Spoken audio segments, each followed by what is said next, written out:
Salam sejahtera bagi kita semua. Jumpa lagi bersama saya berkat renungan setiap hari. Apa kabar semua? Semoga kita semua dalam keadaan baik-baik saja. Amin. Hari ini saya akan berbagi cerita buat saudara sekalian, di mana seorang anak yang berumur 10 tahun, dia harus menjadi tulang punggung dalam keluarga karena ditinggalkan oleh seorang ibu karena tekanan ekonomi, dan dia harus merawat ayahnya yang lumpuh. Saya akan membagikan kepada saudara dan selamat menyaksikan. Oke.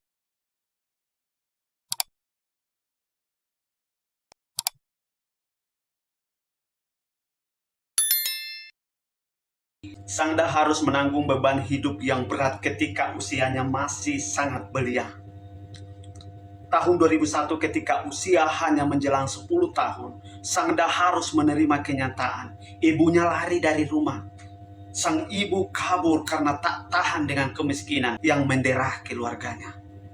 Yang lebih tragis lagi, si ibu pergi karena tidak sanggup lagi mengurus suaminya yang lumpuh, tak berdaya dan tanpa harta, dan ia tak mau menafkahi keluarganya.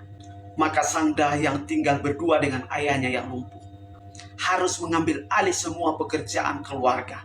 Ia harus mengurus ayahnya, mencari nafkah, mencari makan, memasak, memandikan sang ayah, mencuci pakaian, mengobatinya, dan sebagainya. Yang patut dihargai, ia tak mau putus sekolah. Setelah mengurus ayahnya, ia pergi ke sekolah berjalan kaki melewati hutan kecil dengan mengikuti jalan menuju tempatnya mencari ilmu. Selama dalam perjalanan, ia memakan apa saja yang bisa mengenyangkan perutnya, mulai dari makan rumput, daun-daunan, dan jamur-jamur untuk berhemat. Tak semua bisa jadi bahan makanannya. Ia menyeleksinya dengan pengalaman. Ketika satu tumbuhan merasa tak cocok dengan lidahnya, ia tinggalkan dan beralih ke tumbuhan berikut.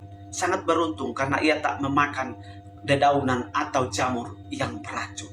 Usai sekolah, agar dirinya bisa membeli makanan dan obat untuk sang ayah, Sangda bekerja sebagai tukang batu. Ia membawa keranjang kuning di punggung dan pergi menjadi pemecah batu. Upahnya ia gunakan untuk membeli aneka kebutuhan seperti obat-obatan untuk ayahnya, bahan makanan untuk berdua, dan sejumlah buku untuk ia pelajari. Sangda ternyata cerdas. Ia tahu ayahnya tak hanya membutuhkan obat yang harus diminum, tetapi diperlukan obat yang harus disuntikkan. Karena tak mampu membawa sang ayah ke dokter atau ke klinik terdekat, Sangda justru mempelajari bagaimana cara menyuntik. Ia membeli bukunya untuk ia pelajari caranya. Setelah bisa, ia membeli jarum suntik dan obatnya, lalu menyuntikkannya secara rutin pada sang ayah. Kegiatan merawat ayahnya terus dijalaninya hingga sampai 5 tahun. Rupanya kegigihan Sangda yang tinggi di Nanjing, Provinsi Zhejiang, menarik perhatian pemerintah setempat. Pada Januari 2006, pemerintah Cina menyelenggarakan penghargaan nasional pada tokoh-tokoh inspiratif nasional. Dari 10 nama pemenang, satu di antaranya terselip nama Sangda. Ternyata ia menjadi pemenang termuda. Acara pengukuhan dilakukan melalui siaran langsung televisi secara nasional. Sangda si pemenang diminta tampil ke depan panggung. Seorang pemandu acara menanyakan kenapa ia mau berkorban seperti itu padahal dirinya masih anak-anak.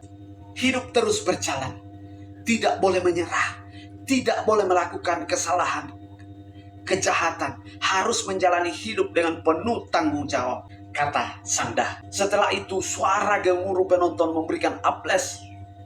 Pembawa acara menanyainya lagi, Sangda, sebut saja apa yang kamu mau. Sekolah di mana dan apa yang kamu inginkan. Beberapa uang yang kamu butuhkan sampai selesai kuliah dan mau kuliah di mana. Pokoknya apa yang kamu idam-idamkan, sebutkan saja. Di sini ada banyak pejabat, pengusaha, dan orang terkenal yang hadir. Saat ini juga ada ratusan juta orang yang sedang melihat kamu melalui layar televisi. Mereka bisa membantu. Papar pembawa acara Sangda terdiam.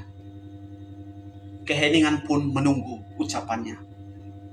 Pembawa acara harus mengingatkannya lagi. Sangda, sebut saja. Sangda yang saat itu sudah berumur 15 tahun pun mulai membuka mulutnya dengan bergetar. Semua hadirin di ruangan itu dan juga jutaan orang yang menyaksikannya melalui layar televisi terdiam menunggu apa keinginan Sangda. Saya mau mama saya kembali. Mama, kembalilah ke rumah. Aku bisa membantu papa. Aku bisa mencari makan sendiri. Mama, kembalilah, kata Sangda. Yang disambut tetesan air mata haru para penonton. Menarik, saudara. Sangda tak meminta uang atau materi atas ketulusannya berbakti kepada orang tuanya. Padahal saat itu semua yang hadir bisa membantu mewujudkannya. Di mata Sangda, mungkin materi bisa dicari sesuai dengan kebutuhannya. Tetapi seorang ibu dan kasih sayangnya tak ternilai. Kisah tadi menggugah kehidupan kita. Tidak semua orang di dunia ini mendapat kehidupan baik dan layak. Banyak orang miskin ternyata diberikan oleh Tuhan kemampuan lebih baik, lebih cerdas, lebih cepat tanggap. Masalahnya, apakah kita mau mencari potensi dari Tuhan dan mengembangkannya? Anton Siswanto dalam bukunya yang berjudul New Planning berkata, kehidupan bukan bicara berapa banyak uang yang ada di dalam dompet dan di dalam tabungan atau dalam rekening kita, tetapi bagaimana kita mempunyai ketegaran dan keberanian untuk menjalani kehidupan. Saya melihat banyak orang yang bermental tegar menghadapi hidup seperti Sangda. Dan itulah kebahagiaan dirinya. Mampu menghadapi kehidupan yang begitu berat karena dia tahu bahwa Tuhan beserta dengannya. Amin. Terima kasih telah menyaksikan video ini. Semoga kita semua diinspirasi dan tetap semangat untuk berjuang, lakukan yang terbaik, dan terus menggantungkan hidupmu dan cita-citamu kepada Tuhan. Dan Tuhan akan menjawab dan indah pada waktunya. Selamat beraktivitas. Sampai jumpa di lain waktu. Tuhan memberkati.